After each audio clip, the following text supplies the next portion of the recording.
Hello viewers, and welcome to a brand new episode of Trashtalk on Fabula Ultima, a series where I talk about the various classes you can mix together to create your desired heroic characters in your Fabula Ultima campaign. In today's episode, Weaponmaster. Fighter, Ronin, Warrior, the one who swings a sword really good, like really good. In terms of mechanic, Weaponmaster is a class all about melee, not just swords of course, dagger, brawling, flail, heavy, spear, and even arcane stick are weapons in the hand of a master. It also grants you access to martial melee, and shield, but no armor. Weaponmaster is all about things you can wield in your hand. You want armor, find other classes and mix those in. Now, let's take a look at the free benefits you will get as Weaponmaster. First, a permanent increase of 5 max HP, useful, and access to martial melee, and more importantly, martial shield. Primarily, you get your defense from armor, shield just adds more to it, and martial shield really only gives you additional magic defense. The option might looks lacking here, but once you get access to some rare equipment just like in a JRPG, there's gonna be plenty of variety. Now, let's move on to the skills, starting with Blade Storm. When you perform melee attack, you can spend 10 MP to choose one option, give multi-2 property to the attack, or if the attack already has multi-property, increase it. You basically get to increase the number of targets you can hit in one attack. Needless to say, this is very powerful as it can increase your damage dealt per turn by 100%, and all you need is one single skill point to obtain the skill. It's very good. Second, Bone Crusher. When you hit one or more target with melee attack that would do damage, you may make the attack deal no damage, and cause one of the following effects instead: either inflict daze effect on each target hit, or inflict weak instead, or make each target hit lose up to 40 MP. Sometimes, the better option is to weaken your enemies before actually striking at them, whether by decreasing their die size or their MP pool. This skill is for that situation. Third, Breach. You may use an action point and 5 MP to perform a free attack with melee weapon. This attack can target only a single creature.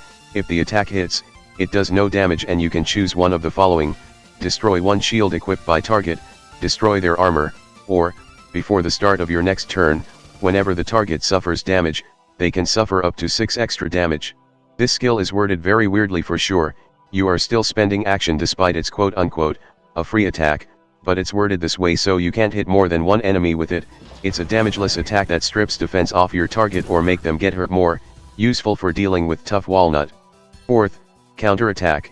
After an enemy hits or misses you with a melee attack, if the result of their accuracy check is an even number, you may perform free attack against that enemy right afterward. This attack must be a melee attack, and also treat your high roll as 0 when calculating damage. Half the time you get attacked, you can counter-attack with a somewhat weak attack, but that's still free damage, so it's all good. And fifth, Melee Weapon Mastery. You gain skill level worth of bonus to accuracy check with melee weapons.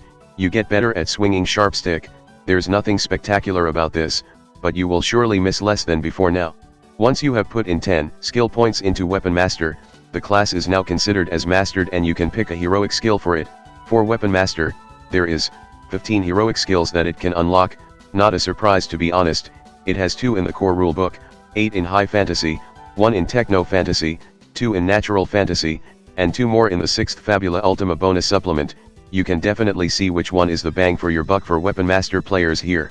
In the core rulebook, there's Powerful Strike, which can also be unlocked by Fury, which just increase your damage, and even more when you reach above level 40, nothing spectacular but sure is useful. And then there's Tempest Strike, in which when you perform multi-melee attack, you can concentrate your attack at one enemy to do more damage. Yes, both heroic skills here basically only increase your damage. It's kind of boring, which is why high fantasy begins to spice things up. First there's Arcane Mark, which can also be unlocked by Sharpshooter and Symbolist. When you hit one or more creatures using arcane category weapon, you deal 5 extra damage and get to choose one of the creature hit, so that the next time you use an offensive spell on it and only it can trigger critical success even when rolling below 6, as long as it's not a fumble. As a reminder, arcane weapon is actually categorized as a melee weapon, so playing a Weaponmaster that goes full willpower and or insight, and then beat up people with a big wooden stick anyway, is perfectly possible for a spellcaster character, which is what Arcane Mark is encouraging, making you do more damage and giving an even higher chance of inflicting critical success with magic spells. Second, Blade Adept, which can also be unlocked by Rogue, is a heroic skill based around dagger. you gain more defense when wielding one, and can treat the weapon as brawling, sword, and throwing categories, for the purpose of skills and effects. Additionally, you may attack targets that can't normally be targeted by melee attacks with dagger. I'm starting to have a feeling that every heroic skill here is gonna be specific for a category, but yes, you can now do cool knife tricks and throw them at birds and stuff. Third, Fleeting Moment, requires counter-attack skill, makes sword category better by making it so that if you are counter-attacking with sword, you may add high roll to the damage roll like you are just rolling it as a normal attack, meaning, you gonna be doing a whole lot of damage counter-attacking enemies and want to actually get attacked. Fourth, Iron Forest, can also be unlocked by commander, after hitting one or more creatures with spear category weapon, and when wielding only spear, you may spend 20 MP to choose one of the creature. If you do so, the attack deals half damage to all targeted creatures, and you get to force the chosen creature to spend 10 MP whenever they want to perform an action that you have chosen. This lasts until the start of your next turn or when you stab someone else with this skill. Essentially, this skill, with a spear, limits an enemy from performing certain action, or at least depleting their resource from doing so, thereby controlling their actions in a way, much like how a commander would. Fifth, Pulverizing Strike, can also be unlocked by Darkblade and Fury, is focused around heavy category instead. After you hit a target with Breach skill, you may deal damage equal to the high roll instead of no damage. Any source of extra damage ignore damage dealt by this attack. You basically hit the target so hard while trying to destroy their defense that they get hurt anyway, just a little extra to push for more damage. Sixth, Rising Tide, which can also be unlocked by Fury, is focused around brawling category. When performing melee attack with brawling weapon, if you have no martial armor or shield equipped, you gain 1 bravery point. Your melee attack with brawling weapon deal extra damage equal to your current bravery points at the end of the scene, or if you have 5 or more bravery points at the end of your turn, you must spend all accumulated bravery points and recover 10 HP and MP.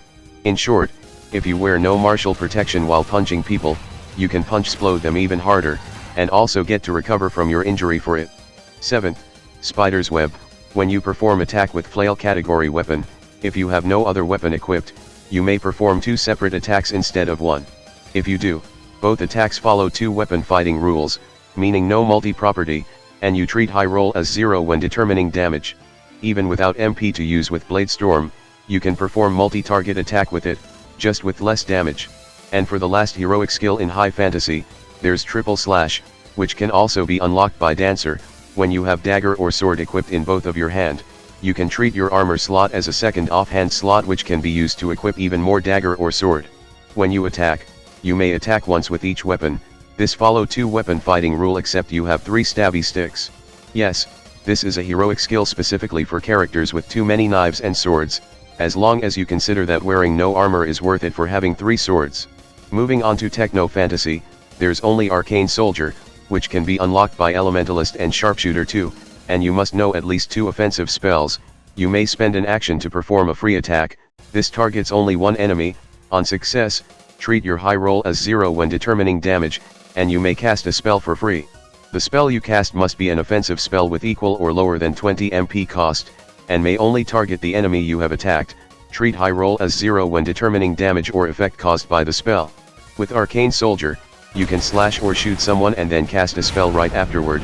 The damage might not be high, but if damage is not the point, then you can definitely stack up effects on the target instead. Onto Natural Fantasy, there's Brave Bash, which can also be unlocked by Commander, Fury, Guardian, and Pilot. When you use Bone Crusher skill, if you target only one creature and has shield equipped, you can challenge that creature, making it so that they must include you among the targets for their attack or offensive spell. Also, whenever you use free melee attack and apparently only free melee attack against the challenged target, with either a one-handed melee, or a custom dagger or sword weapon, you deal 5 extra damage. You can basically make yourself a target for the enemy to focus on with this skill, and while the free attack restriction is a bit weird, Weaponmaster has more than enough source of free attack anyway, like counter attack, which would be very useful here. Then there's Silent Hunter, which can also be unlocked by Rogue, Sharpshooter, and require the high speed skill, which is a rogue skill, so we gonna leave this for future episode.